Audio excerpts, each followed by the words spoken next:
So I work in Silicon Valley. I'm a venture investor and working in the intersection of enterprise applications and big data. I've been in this area for over 30 years. And over the past 6 years, I have been focusing a lot on data for new mobility, including autonomous vehicles. And as part of that work, I have also written a book called The Big Data Opportunity in Our Driverless Future. But what I'm going to talk to you about today is how we view and why there is so much interest, particularly by venture investors in this space, and what are some of the issues that both we see from the startup side, both positive and negative, as well as what are some of the corporations that are working in this area are facing. So while various forms of, by the way, you can contact me at my work address. I also have a blog that I write about both mobility and corporate innovation. So while autonomous vehicles have been around for many years, and we've heard about the history yesterday, over the past 3 years, the prospect of broadly deploying autonomous vehicles in a variety of applications ranging from robo-taxis to autonomous container ships has captured the imagination of many different communities. Venture investors have funded about 2,000 startups in US, Europe, and Israel alone. There might be as many startups being funded in this space in China. We don't have particularly good records about that. And most of, if not all of the large corporations that are involved in such vehicles, from GM to Boeing to Rolls-Royce Marine, they have established innovation centers in Silicon Valley and in other startup innovation hubs in order to work on relevant R&D, investments, acquisitions, and partnerships. And to date, we've had more than $80 billion that has been invested in this whole enterprise. While much has been written about the benefits of autonomous vehicles for safety, for convenience, for affordable transportation, and others, there are many different motivations for pursuing such vehicles. Investors realize that the applications of autonomous vehicles have the potential to disrupt two very big industries.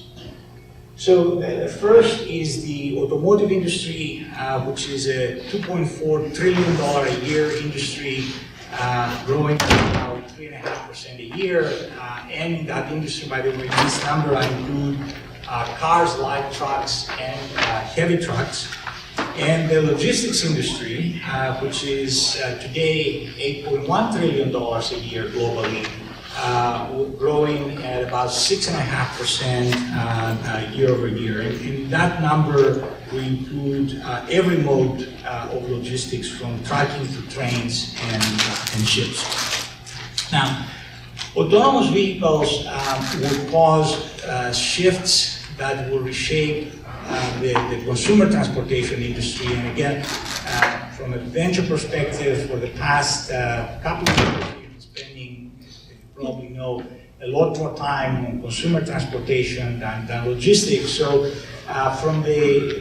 we see shifts occurring in every one of the major constituencies that are affected by this industry. So on the consumer side, we'll have a demand shift, which has already started because of mobility services such as ride-hailing and ride-sharing. So we're moving from car ownership to transportation access. And There are several motivations for this shift. Sometimes it may be a better return on time and money. Other times may be better utilizations of privately owned vehicles. And I should say here that regardless of what many of my compatriots in Silicon Valley are claiming, private car ownership is not going away. So today in the United States we have about 1.72 cars per household, but even if that number goes down by just a little bit, let's say 1.5 cars per household on the average, the automotive industry is going to be in trouble. And again, just to give you a quick example, in the United States we have capacity for about 20 million vehicles, manufacture about 20 million vehicles per year. During 2009, when we had a great recession, the companies were sold 12.1 million. Of course, on the average, they sell about 18 million per year. And we saw what happened to GM and Fiat Chrysler. So it doesn't take a lot of change in order to have dire repercussions for the industry. So again, while privately owned vehicles are not going away, we do see consumers wanting a better utilization of their vehicles. And then finally, as part of that shift, they will need to accept shared mobility and other compromises, including higher use of public transportation. Now, when we go to OEMs, we have more of a model shift. And the model shift is going to be from designing and manufacturing vehicles to either becoming a contract manufacturer or kind of like the Foxconn of automobiles, if you will, or become the providers of transportation experiences, so more than vehicles. So the dilemmas, the questions that OEMs are dealing with, at least the incumbent OEMs are dealing with, and there are 54 of them, the incumbents, is whether to create autonomous vehicles or just remain with conventional vehicles. And conventional vehicles are starting to include electrified vehicles, and I'll talk about that in a minute. Another question is, should they create services in addition to offering vehicles? Should they decrease their manufacturing capacity in order to deal with this problem that I mentioned before of the demand on the consumer side? And finally, how to deal with labor issues. And the labor issues is not only coming from the reduced manufacturing capacity, but also because of the increased automation in these factories. The mobility services companies, the so-called TNCs, transportation network companies, will have to go through also a model shift. They will need to move from being ride coordinators, essentially, marketplaces of drivers and passengers, to becoming fleet operators. And this is actually quite dramatic shift when it will happen. So some of the issues that they have to deal with in the process is, should they offer a single mode transportation or multi-mode? So you have companies like Waymo, for example, that are thinking today only about single mode, just vans, SUVs primarily, to Uber and Lyft that are looking at bicycles and scooters in addition to cars. Should they have a hybrid fleet of both conventional and autonomous vehicles, or just autonomous vehicles? Should they encourage shared mobility? And more importantly, they'll need to change their KPIs, their key performance indicators. They'll need to go from rewarding low ETA, estimated time of arrival, to rewarding high utilization per vehicle and higher revenue miles. So we've been measuring total miles traveled, but really we need to start thinking of this more like the airlines do, like revenue per seat, as opposed to how many miles the vehicle travels.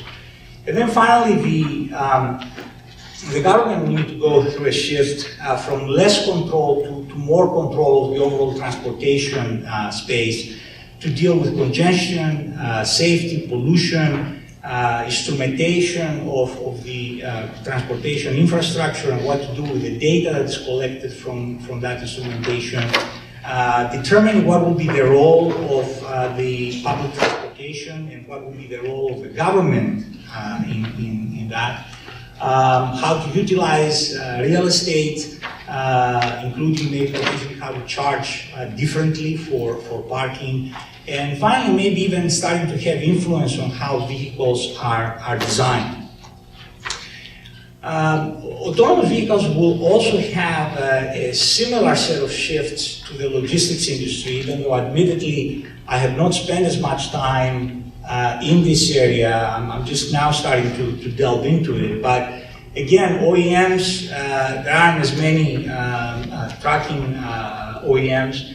They'll need to determine whether to create autonomous vehicles or stay with conventional vehicles, including electrification, which cases to support, and of course range has a big point to make there, and also whether to provide services along with their vehicles. It's something, by the way, that if you look at the airline industry, the aerospace industry, more and more you see companies like Airbus and Boeing increasingly offering services to the buyers of their aircraft in addition to the aircraft itself. The truck driver, today it's in high demand, but again, as we start to introduce autonomy, we can go from high demand to partial employment. And partial employment is not only about fewer jobs, but also lower paying jobs. Because if, for example, if you are in a platoon situation and you are the observation driver in truck number 3, you shouldn't be expected to get paid the same amount as if you are the driver on the lead truck. The brokers need to go through a role shift themselves. Today, brokers, quite a few of them, hundreds of thousands of them, are a telephone and spreadsheet operation. And what we're seeing on the startup side, we're seeing the emergence of startups that are using big data and analytics in order to do this operation, and also moving into the fleet management domain. So they need to determine whether their position is one of being eliminated, determine what is going to keep them in business, and whether they're going to be a load manager or a fleet manager. So again, lots of thinking there. The fleet operators are starting to think about what part of their fleet will be autonomous, whether to support single or multi-mode logistics, and whether to, including whether to do short haul or long haul. And one of the things that we're starting to see very recently is how to incorporate additive manufacturing to their business. So, because we have moved to these real-time supply chains, a number of them now are able to print components at the distribution center as opposed to having them manufactured in some central facility and then being shipped. So because their customers want to print close to the destination of that item in order to again expedite the supply chain. And finally, again, for the government, we see a similar role as in the similar shift, if you will, as I described in the consumer case, in terms of what to do with the new control that they will need to acquire. So these changes, these shifts, will cause major changes to the incumbent automotive industry that, in my opinion, will result in the recategorization of the incumbents and while this is happening, new ones are going to enter the ecosystem. So one note that I wanted to say is that when I first started thinking about this categorization, I had electrification as part of kind of next generation vehicles, but now I'm starting to realize that every incumbent manufacturer is going to be introducing electrified vehicles, partially in order to adhere to emission regulations. And moreover, as we move to autonomous vehicles, because of the power requirements of the autonomous vehicle stack, so the technology that makes the vehicle autonomous, it is unlikely that all of the autonomous vehicles are going to be electrified. So the AV stack requires somewhere between 2 to 4 kilowatts per vehicle. And if you do that, and you can ask Waymo and GM about their problems, you significantly reduce the range of the vehicle, which has an impact on the business side. So you need, in order to make a profitable robotaxi business, you need to be able to operate somewhere around 18 hours a day. And typically a taxi will get to about between 200 and 300 miles a day. And so you need to comfortably be able to cover that distance. So depending on whose AV stack you use, the electrification of the vehicle is not a given, at least initially. So we'll see these 5 categories from the, from OEMs that only provide conventional vehicles, all the way down to OEMs that provide only automated vehicles with on-demand services. And what I mean by that, the reason I have Waymo and Baidu in that category is because what I believe is going to happen in that space is that you'll see partnerships with companies like Magna, which is going to be manufacturing just a vehicle to the spec of companies like Waymo and Baidu that are developing both the AV stack as well as the technology that personalizes the cabin of the vehicle. So essentially, these companies will be looking for metal benders. The other point to make here is that these 5 categories, they will have a big impact on the entire automotive ecosystem, because now tier 1, tier 2, and below suppliers will have to decide who they partner with. So the existing supply chains that exist in the automotive industry, that many of them dating back to 70, 80 years, have the opportunity to be broken, and new startups to enter this supply chains. And this is where we as venture investors see the opportunity. I believe that there will be a similar categorization, new this time, not recategorization like it happened with OEMs, in the companies that provide mobility services. And as these services, as these companies embrace autonomous vehicles, we will see them categorized according to 4 dimensions: price, passenger experience, safety, and convenience. And these dimensions will be influenced by how autonomous vehicles impact them, right? Both in terms of price, in terms of consumer experience, and the safety. Today, by the way, just this morning, Daimler and Geely in China announced a partnership to initially offer this what I term under Category A service in China with electrified vehicles, Mercedes vehicles, and I think eventually Geely vehicles, and that will transition to autonomous vehicles as they become available. Moving on, the shifts that I talked about first of all, are leading to changes from the existing value chains, and some of these value chains I describe in my book. But more importantly, they will result, I believe that they will result in a new value chain, which impacts not only the traditional industries that were part of the automotive ecosystem, but they will impact many new industries, whether it is telco, whether it is utilities, and several others.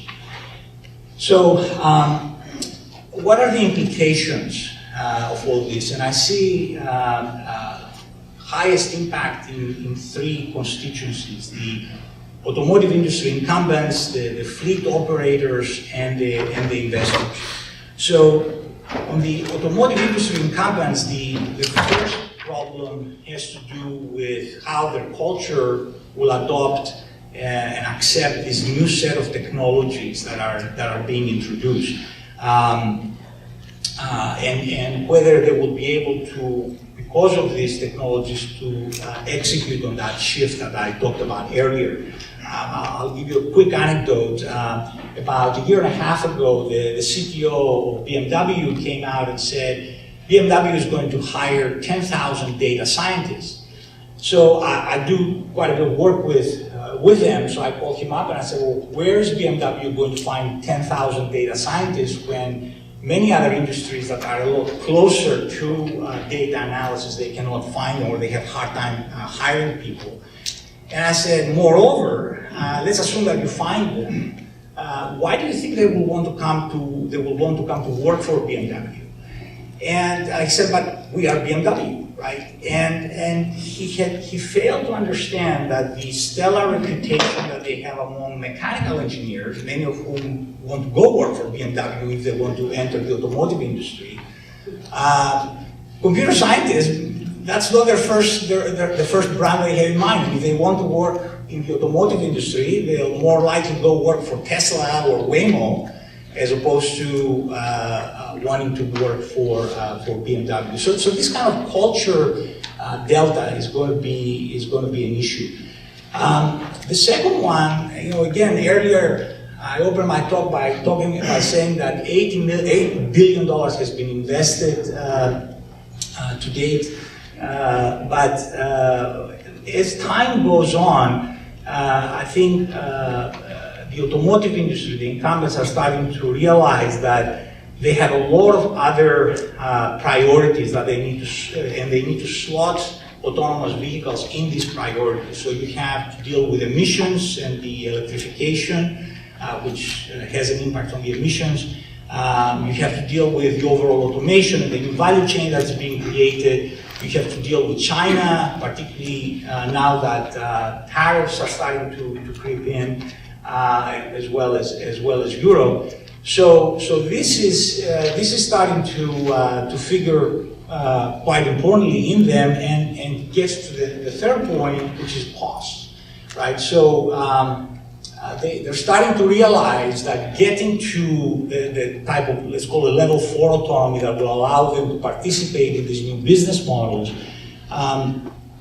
will be a lot more expensive than they thought, and in an industry that is a low margin industry, they may not have the leeway that they thought they have. And that's you see this most recently with GM accepting money both from SoftBank as well as from Honda in order to share the cost of its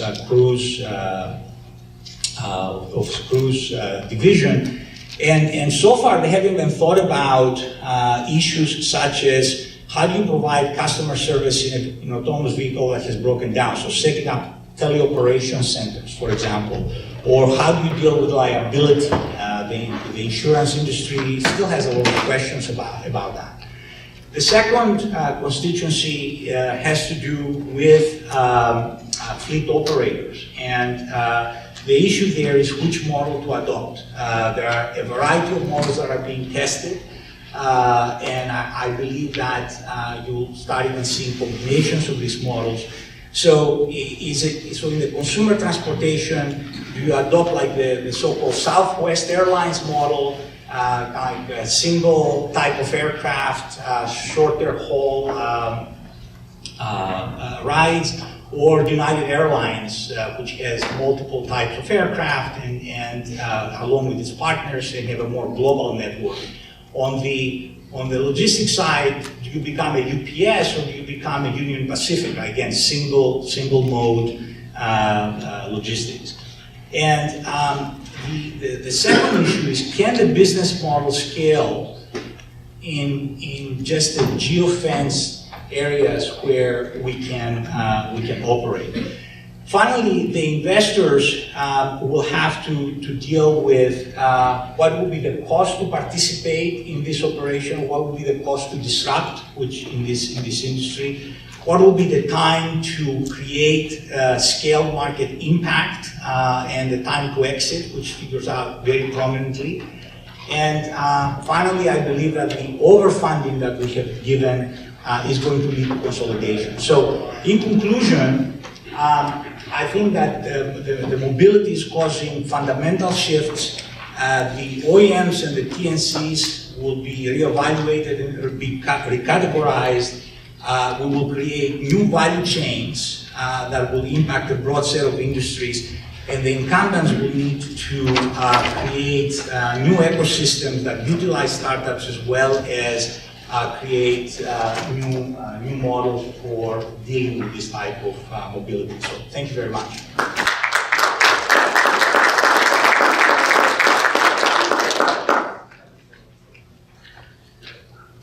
Do you see a viable business model for companies that don't want to be like Uber and buy up different companies, but still be an intermediary to join different mobility modes to provide a single interface for a customer?